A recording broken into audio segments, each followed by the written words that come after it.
Big shout out to today's video sponsor, Linsoul. Check out their fantastic deals in the links in the video description. There are very few IEMs that truly surprise me, and the ZiiGaat Cinno is doing that. So I'm here to talk about that today. Hey guys, I'm Ryan Thomas and welcome to 2024. I hope you had a good Christmas and New Year's. I've a boatload of content planned and we're going to be starting off with this thing. It is a single dynamic 4BA that costs under $100 on Linsoul right now. For your money, you get a pretty basic, simple looking package with this dull, almost cheap looking plastic shell. You also get a pretty decent 2-wire twist cable that terminates in a single-ended 3.5mm connector, and some silicone ear tips that don't stand out as being particularly amazing, but do the job just fine. There's no case or adapters or anything else to speak of, which is kind of what you'd expect at this price point. But don't let all of this sort of mediocreness put you off, because these things sound fantastic. We're talking solid bass, thumping bass actually, and sub bass, clean treble with an inoffensive tuning that first time IEM buyers are probably gonna like, and a grand large sound. The Cinno's looks really do deceive. They are exceptionally comfortable for me, and that might be due to the pretty basic plastic shell. The ear hook doesn't look all that substantial, but does hold these things in my ears really well, especially when sat down and walking around the house. I can't speak to anything more than that, but of course your ear shape is almost definitely going to be different to mine, so your mileage may vary. But I did find them very comfortable, easy to fit, and they do a good job of providing some passive noise cancellation as well, thanks to the good fit. The cable is long enough in my opinion. It's also quite thick and I can't see it failing at all, although the connector is pretty long, so maybe I'd be concerned about people sort of ripping it out or pushing it out of a port. It is a standard 2-pin setup with a slight recess on the IEM itself, so some but not all 2-pin cables will fit in these, at least snugly, and I would do some research before replacing the cord with a balanced one, say if you want something like that. I tested these mostly with my iFi Zendak V2, but also the output on my laptop and my Fio K5 Pro to give a bit of variety. And the sound is the Cinno's defining factor.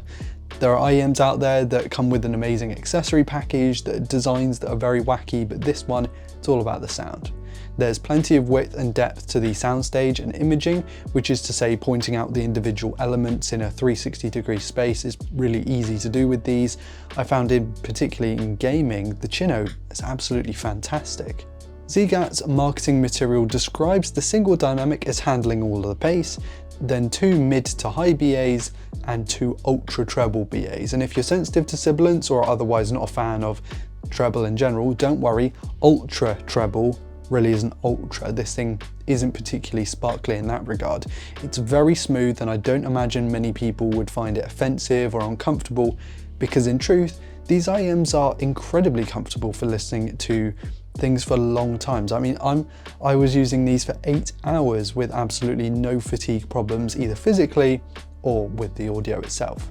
The bass is impactful, there's plenty of sub bass rumble. I actually find sub bass, when done correctly, to elicit a strong emotional response in me personally, and these do that. They pass the tears test with the correct song in the correct moment at the correct time, and that means something. Not all IEMs can do that, very few actually can do that.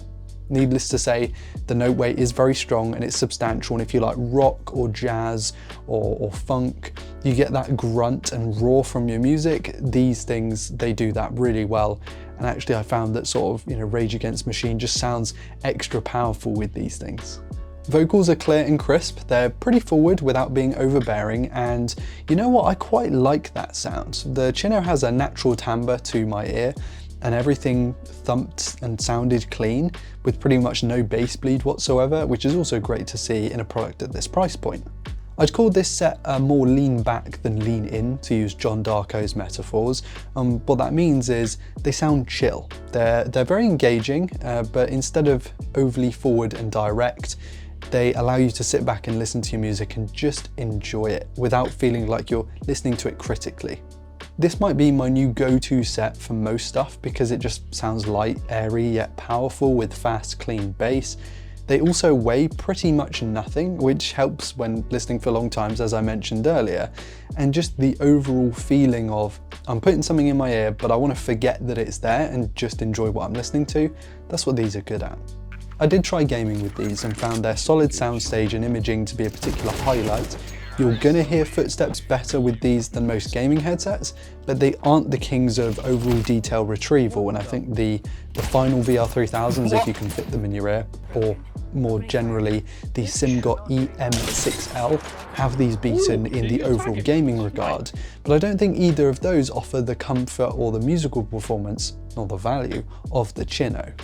I'm fully aware that this has been a very overly positive review, and I do have a couple of things that I think ZiiGaat could do better with another version of the Cinno. Mainly, I think that they could include at least a little pouch at this price point. This is becoming more and more frequent, or more and more common, with IEMs coming out recently. You know, even if you don't include a big thick case, I think there is room for a little more when it comes to the ability to have some kind of little pouch. And I also think that there's more room for a little more volume with the treble. I think capping off details with treble can just make songs sound really crisp and make what you're listening to sort of pop a bit more. And though these are tuned very nicely, I just feel like a little bit more treble could just give you that resolution or feeling of resolution that you currently are slightly missing with the Cinno. But that isn't to say there's no resolution. These things do sound very clear. Listen, not everyone's going to love the design. There's some pretty clear branding on the side in an otherwise very boring looking thing. I think I'd like to see sort of a light blue or a green or a yellow to set these things apart, maybe even have different colours, one on each ear. Though I do appreciate their simplicity, I do think that this boring grey, which I'm not going to go on a rant, but all I'm saying is many like new car fans like this shade on like Audis and Golfs. It's like a Nardo grey looking thing. I hate it. I absolutely hate that colour with a vengeance. I just despise that colour. So, you know, maybe that's a personal bias thing, but I do think the Cinnos could, you know, benefit from some nicer colours. But overall, the Cinnos are something I can absolutely recommend. You do need to go out and potentially buy a case, and if you want a balance connector, you're gonna have to go and buy a cable as well. But overall, for under $100, these things absolutely slap. You know, they are good for gaming, fantastic for listening to music. They got loads of bass, loads of rumble, and I love them for that. So that's it for today's video, guys. A big thanks to Linsoul for sending this pair out. Their links will be in the video description. And a big thanks to you for sticking with me through last year. I recognize all the familiar faces in the comments, and I do try to comment where I can, but obviously, as you guys know, working with Android Police, I'm sort of doing content there as well. There's a lot going on in my life at the moment, and actually 2023 was unexpected. A lot happened last year. So yeah, big thanks to you guys for sticking by me, and hopefully we can release plenty more content in 2024 as well, moving more into this audio space. So if you like the content, please do hit like and subscribe to never miss a video like this one. I've been Ryan Thomas, and I will catch you later. Cheers.